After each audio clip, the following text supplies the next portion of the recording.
Hi hello friends, welcome to Tarun Sundar family. இன்றைக்கி வீடியோவில் நம்ம என்ன பார்க்க போகிறோம்னு பார்த்தீங்கன்னா, 9வது மாதம் ஸ்டார்ட் ஆகி ஒரு வாரம் ஆயிடுச்சு.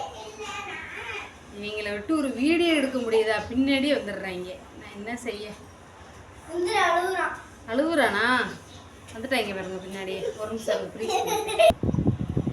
9வது மாதம் ஸ்டார்ட் ஆனதுனால ஸ்டார்ட் ஆகி உருவாயிருச்சு. இன்னொரு 20 நாள் தாங்க டெலிவரிக்கு.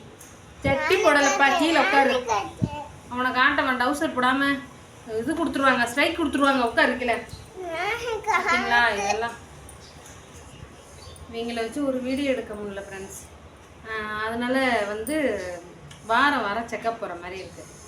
எனக்கு ஒரு கிஃப்ட்டு கொடுத்துருந்தாங்கல்ல, கிஃப்ட்டு அவங்க ஒரு பரிசு கொடுத்தாங்க இல்லையா ஆஸ்பத்திரியில். அது எதுக்கு கொடுத்தாங்க, ஏன் கொடுத்தாங்கங்கிறத டீட்டெயிலாக சொல்கிறேன் உங்கள்கிட்ட.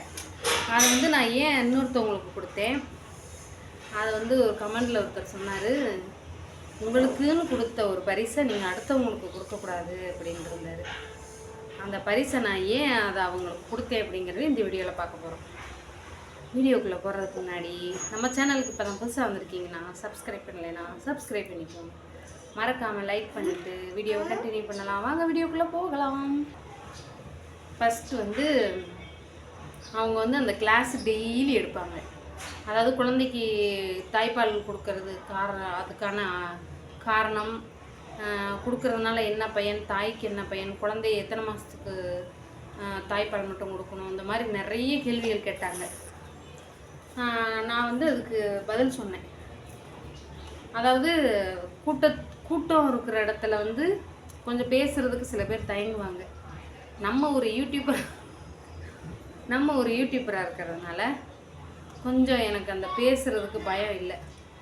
நான் கொஞ்சம் போல்டாகவே பதில் சொன்னேன். போ கொஞ்சம் போல்டாகவே பதில் சொன்னேன். நிறைய பேர் அந்த போல்டாக அந்த பதில் சொல்ல மாட்டாங்க. கொஞ்சம் கூட்டம் இருக்கிற இடத்துல தயங்குவாங்க இல்லையா? அது மாதிரி கேள்விகள்லாம் கேட்கும்போது நான் கொஞ்சம் எனக்கு தெரிஞ்ச பதிலை சொன்னேன். ஏன்னா நம்ம 2 பிள்ளைக்கு எக்ஸ்பீரியன்ஸ் இருக்கு இல்லையா? 3வது தானே அது. அதனால் எனக்கு தெரிஞ்சதை சொன்னேன். நிறைய பேர் குழந்தை இருக்கிறதுனால தெரியாமல் இருக்கலாம்.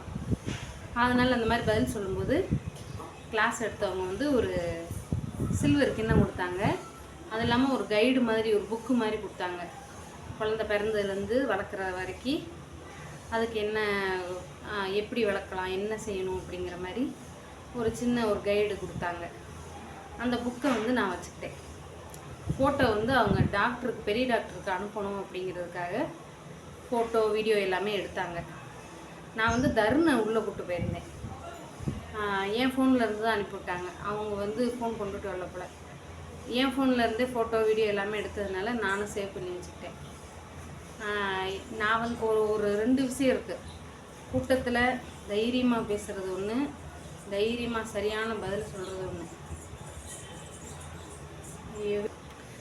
கூட்டத்தில் தைரியமாக பேசுகிறது ஒன்று, உண்மையும் போல்டாக பேசணும் அப்படிங்கிற மாதிரி நமக்கு தெரிஞ்சது நம்ம சொல்லும்போது அது சரியாக தப்பாங்கிற ஒரு கண்ணோட்டம் ஓடும். நமக்கு தெரியாமலேயே அவங்க தப்பாகவே சொன்னாலும் தைரியமாக பேசுகிறதுக்கு ஒரு இது வேணும்ல.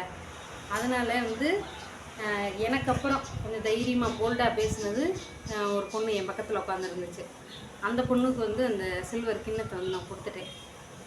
நான் கொடுத்தது காரணம் அதுதான். இன்னொன்று என்கிட்ட அது இல்லாத பொருளாக இருந்தால் நான் வச்சுக்கிருப்பேன். என்கிட்ட ஒரு பொருள் இருக்குது அப்படிங்கும்போது நான் வாங்கி சும்மா வைக்கிறதுக்கு, மனுஷன் பிறந்த இந்த உலகம், இந்த மண் சொந்தம் கிடையாது. முந்தியாச்சும் 6 அடி நிலம்தான் சொந்தம் சொன்னாங்க. இப்போ அந்த 6 அடியும் சொந்தம் கிடையாது. மேலே போட்டு புதைக்கிறாங்க.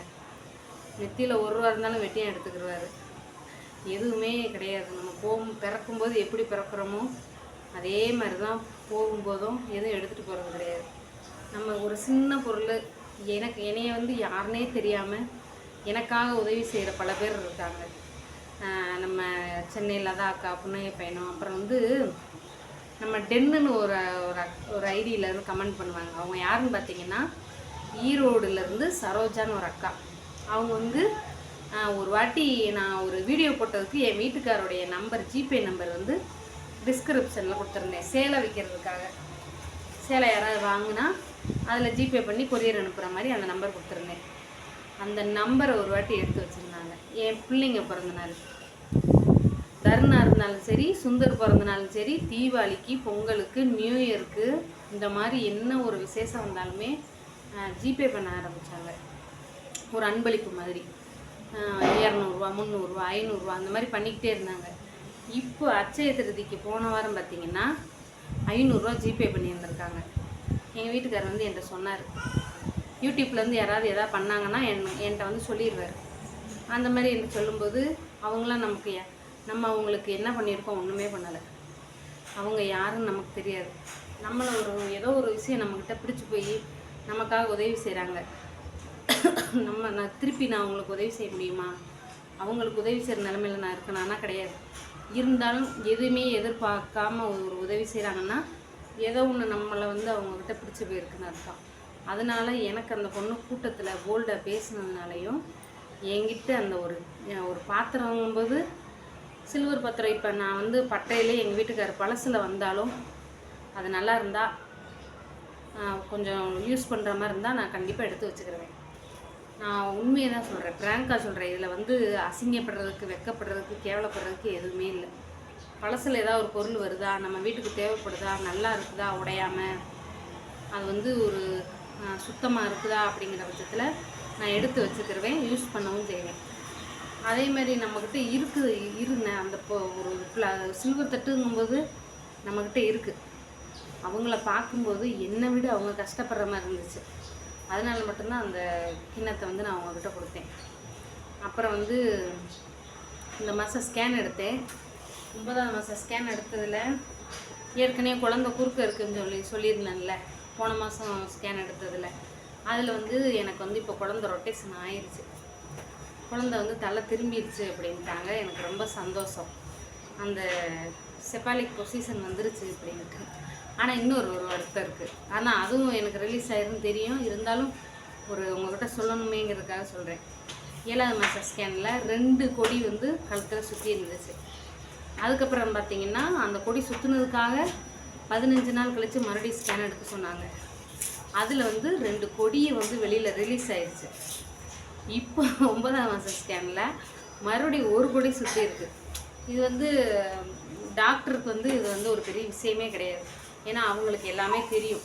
குழந்தை ரொட்டேஷன் ஆகும்போது சுற்றி வந்துடும். அதுவே எடுத்து விட்டாலும் எடுத்து விடும், இல்லை இன்னொன்று சுற்றினாலும் சுற்றும். இது வந்து எப்போ கிரிட்டிக்கல்னு பார்த்திங்கன்னா 9th மந்த் முடிஞ்சு அந்த டெலிவரி டேட்டு நெருங்கும் பார்த்திங்களா, அப்பயுமே அது சுற்றி இருந்தாலும் பிரச்சனை இல்லையா. சுற்றிக்கிட்டு அது வந்து மூச்சு விட முடியாமல் அது வந்து இருக்குனா தான் ப்ராப்ளமாக. இந்த மாதிரிலாம் நிறைய பேர்கிட்ட ஒப்பீனியன் கேட்டு இப்போ கொஞ்சம் ஃப்ரீயாக இருக்கேங்க, நிம்மதியாக இருக்கேன். சுகப்பிரசவம் ஆயிரும்ன்ட்டு உங்களுடைய எல்லாருடைய வேண்டுதல் எனக்கு கிடைச்சதுக்கு ரொம்ப நன்றி. கடவுள் யாரோ எங்கள் அம்மா செஞ்ச உதவி, எங்கள் அம்மா நிறைய பேருக்கு செஞ்ச உதவி எனக்கு வந்து உங்களை மாதிரி நல்ல உள்ளங்களுடைய ரூபத்தில் எனக்கு கிடைக்கிது. உங்கள் அன்பு எல்லாருக்குமே ரொம்ப நன்றி. இதே மாதிரி தொடர்ந்து எனக்கு சப்போர்ட் பண்ணுங்கள். பாய். பிடிச்சிருந்தா மறக்காமல் ஒரு லைக் பண்ணிடுங்க. பாய்.